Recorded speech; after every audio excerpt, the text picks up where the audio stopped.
Imagine a bustling city, full of life, laughter, and the daily grind of commerce. Now, picture it all vanishing in a single terrifying day, frozen in time for nearly 2,000 years.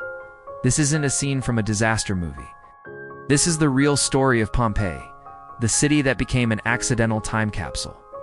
Our story begins in 79 AD, in the shadow of a mountain the locals knew as Vesuvius. For the people of Pompeii, a thriving Roman port city near modern-day Naples, it was just another beautiful day in the Bay of Naples. The markets were crowded, artisans were busy in their workshops, and children played in the streets. They had no idea that the mountain they lived beside was not a gentle giant, but a deadly volcano about to awaken with unimaginable fury. For centuries, Vesuvius had been dormant. In fact, the Romans didn't even have a word for a volcano. They saw it as just another mountain. It's covered in lush vineyards and vegetation. There had been warning signs, though.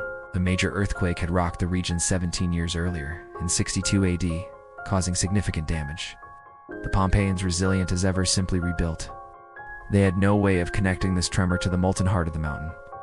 Minor quakes had become more frequent in the days leading up to the eruption, but these were largely ignored, dismissed as a normal part of life in the area. Then, around noon, on what is believed to be an autumn day, it happened. With a deafening roar that would have shattered the sky, Mount Vesuvius erupted. It didn't spew lava in the way we often imagine. Instead, it shot a colossal column of superheated gas, ash, and pumice stone miles into the stratosphere. Pliny the Younger, a Roman author who witnessed the eruption from a safe distance across the bay, described it as a cloud resembling a giant pine tree, its trunk rising high before branching out. For the people of Pompeii, the sun disappeared. Daylight turned to a terrifying darkness as a thick blanket of light gray pumice and ash began to fall. It was like a suffocating, gritty snowstorm. The weight of the falling material caused roofs to collapse, trapping many inside their homes.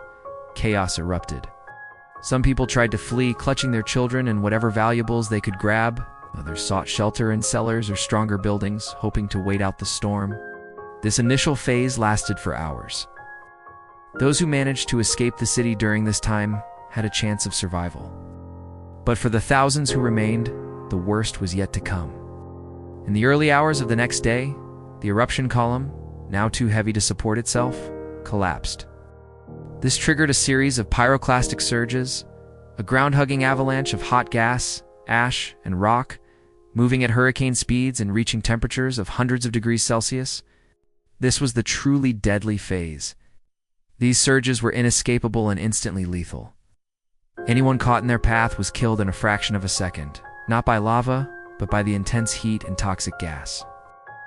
In a matter of about 24 hours, Pompeii, along with the nearby town of Herculaneum, was completely buried. Pompeii disappeared under 4 to 6 meters of ash and pumice. The city and the thousands of souls within it vanished from the face of the earth. It was forgotten, its name and location slowly fading into legend. For over 1,500 years, Pompeii lay undisturbed, a silent city entombed beneath the earth. Its rediscovery was accidental. In the late 16th century, workers digging a canal stumbled upon some ruins, but the true significance wasn't understood. It wasn't until 1748 that formal excavations began, and the world slowly realized what had been found. It wasn't just a collection of old stones, it was an entire Roman city, almost perfectly preserved. This is where the tragedy of Pompeii transforms into one of history's greatest miracles. The very ash that destroyed the city also acted as a perfect preservative. It created an anaerobic environment, protecting everything from the decaying effects of air and moisture.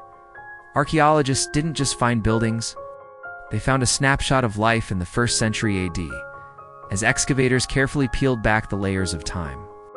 They uncovered streets with stepping stones to cross on rainy days, still showing the ruts worn by cartwheels. They found homes ranging from humble apartments to luxurious villas with stunning courtyards and gardens. Many of these villas were adorned with vibrant frescoes, paintings on the walls that told stories of mythology, depicted landscapes, or showcased scenes of daily life. The colors were so vivid it felt as if the artists had just put down their brushes. They found bakeries with carbonized loaves of bread still in the ovens, exactly as they were left on that fateful day. They discovered restaurants, or thermopolia, which were ancient fast food counters, with clay pots set into the marble countertops, still containing traces of the food they once held. This tells us what the average Roman ate: things like lentils, fish, and nuts. The walls of Pompeii became a public message board. Graffiti scratched into the plaster gives us a direct, unfiltered voice from the past. We find everything from political slogans and advertisements for gladiator games to declarations of love and crude jokes. One message reads, "I wonder, O wall, that you have not yet collapsed." So many writers' cliches do you bear. It shows us that people, their humor, and their complaints haven't changed all that much in 2 millennia. Even the most fleeting moments were captured. In one house, a meal of eggs and fish was left on the table. In another, a dog, still chained to a post, was found forever contorted in its struggle to escape. The discovery of these remains offers a poignant and deeply human connection to the disaster. Perhaps the most haunting and famous discoveries from Pompeii are the plaster casts of the victims. In the 1860s, archaeologist Giuseppe Fiorelli realized that the voids left in the hardened ash were created by the decayed bodies of the victims. He developed an ingenious technique to pour plaster into these cavities. Once the plaster set, the surrounding ash was carefully removed, revealing a perfect cast of the person at the moment of their death. These casts capture the final heart-wrenching moments of Pompeii's residents.